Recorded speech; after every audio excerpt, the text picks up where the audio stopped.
Hey everyone, Tom the Dilettante here. Hope you're all doing well. Today is a crappy day in the northwest suburbs of Chicago, and there's not much to be done outside. So while trying to think of what kind of content to make today, I figured, let's do a pocket dump. What's in your pockets? What do you carry as part of your EDC kit? For me, it varies depending on the season, the mood, what I plan on doing that day, but there are a few things that I carry almost all of the time, and those are what I'm going to share with you today. Let's start with the simple wallet.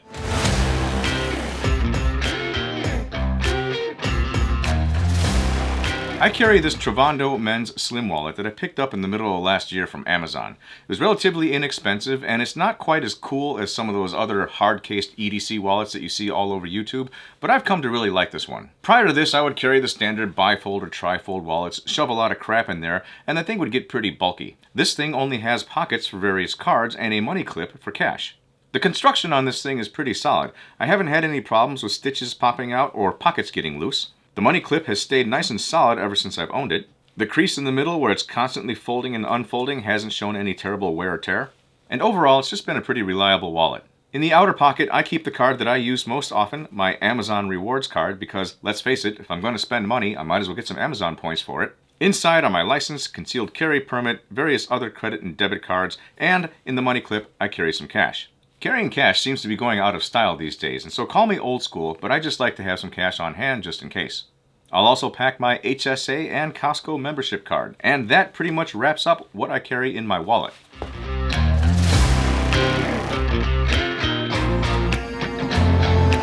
For my phone, I have the iPhone 14 Pro that I picked up shortly after it was released. Now, I used to strictly be a PC and Android guy, but as I started getting into content creation and whatnot, I have found that a lot of the Apple hardware just does a superior job compared to even a home-built overclocked PC. And despite their anti-consumer practices, I gotta say that Apple's ecosystem does mesh very well within itself. For example, I'll use this phone to record B-roll or content on the fly, and being able to airdrop it right to my MacBook and begin editing is just super convenient. I also use the dual eSIMs on this phone for both a personal and a business line. The camera is quite good, and being connected to a variety of cloud drives makes everything that I do on this phone super portable to other devices that I have, either in the PC or Mac ecosystem. The case is just a generic brand from Amazon. I'll put a link to it in the description below. What I like about it is that it's a magnetic case. So I can put it on a magnetic charger, don't have any crap on the back of it, and I can also put it on a magnetic mount, making it really easy to use on the fly. Of course, everyone has their preferences between Android and Apple. I just happen to be immersed in the Apple ecosystem, and it's been working well for me so far.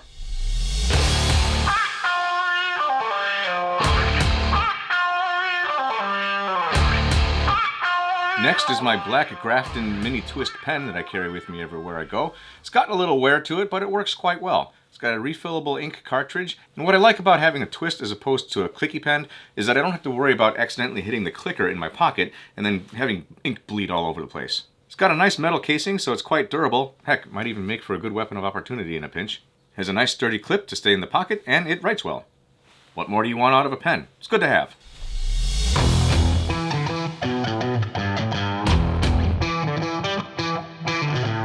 Next is this little Streamlight pocket flashlight, powered by a single AAA battery. I happen to love having a flashlight on me, something that's not going to take up a whole lot of room. It's one of those things that is better to have and not need than to need and not have. At least once a week, I find myself needing a light for one reason or another, and this is a great little thing to have on your side. It's got a single tactical switch on the back that you can use to turn off or on with a slight depress.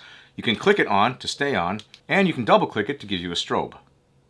It's made from an aluminum housing, so it's really sturdy, and the clip on it is quite strong, fitting well to your pocket, and it has another secondary clip that you can use to go ahead and put it on a baseball cap or something if you need a light on the fly. Shorter than a pen and only a little thicker, this is something that I highly recommend people carry.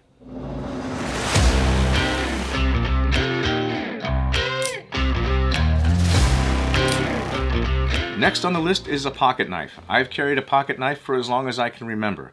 The one that I'm currently carrying is a Guardian Tactical Recon 035. It's a spring-loaded blade, Tonto style, super easy to extend and retract. It also has a bit of a cool factor to it. It's got a thin body, so it's a nice slim profile in the pockets. It's got a couple of grooves in the front on each side, making for a great grip, and the button on the top also makes for a great thumb grip. The body is nice and rugged, and while the blade is great for everyday use, it's not something that I would use to pry something on. After all, it's not a full-length, full-tang blade, so any kind of leverage on this thing is probably going to screw it up. Nonetheless, next to my Spyderco's, it is one of my favorite knives, and it was a gift from a friend. One question I get often is, how strong is that spring? If it didn't have a catch, is it going to be like the movies where you can go ahead and treat it as a projectile and launch it into someone's throat? No. While the spring, combined with the weight of the blade, is going to give you enough inertia to extend and retract it, it's not so strong that it's going to go through a whole lot when you extend it. In the event that it doesn't fully extend or retract, you can go ahead and do it manually and basically reset the knife. A pocket knife is, in my book, one of those must-haves for everybody. Of course, check your local laws to make sure it's legal to carry it. Laws vary as far as usability, allowability, and blade length and all that other crap, but if you're allowed to do so, do carry one. Great thing to have.